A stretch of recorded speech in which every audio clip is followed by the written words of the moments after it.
Hi, I'm Kat Bell, and today I will be revisiting the watercolor Woodstain hack.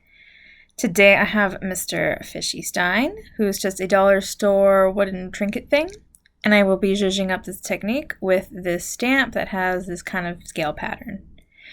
And I've already pre-mixed the paint, so it's just this pastel blue and some vinegar. So we're going to go ahead and just get started with Mr. Fishy Stein. It took quite a bit of time to build up this color, and it looks a lot more blue in person than it does on camera, and especially once it was dry.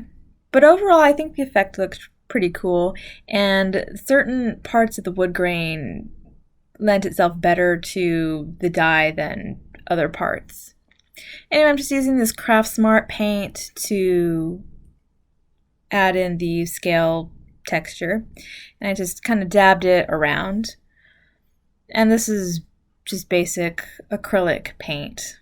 I'm not sure how ink would have done, and I'm more familiar with acrylic paint, which is why I went with that.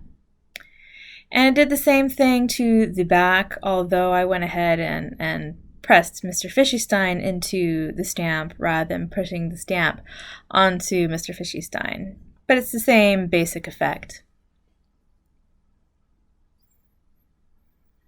And then I just set Mr. Fishy Stein aside to dry and moved on to the box.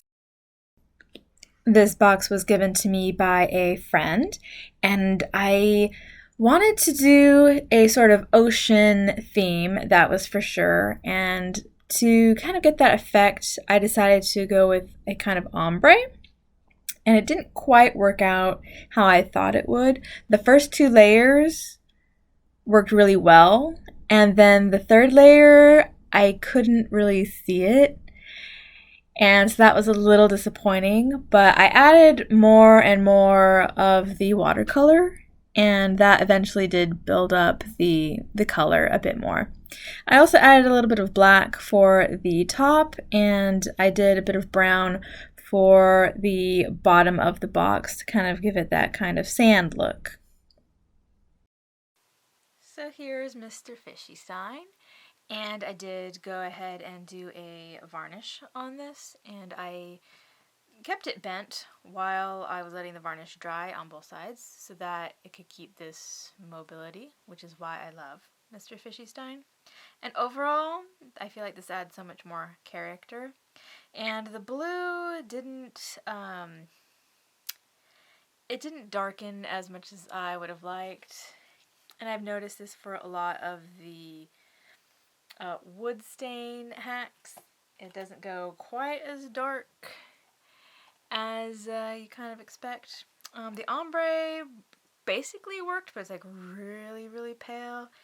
And it didn't get quite as dark as I would have wanted. But overall, I think it was a pretty good effect. And I wrote a little hidden message on the inside. And overall, they look really cool. So that's what's important. Anyway, that's it for this video. Bye.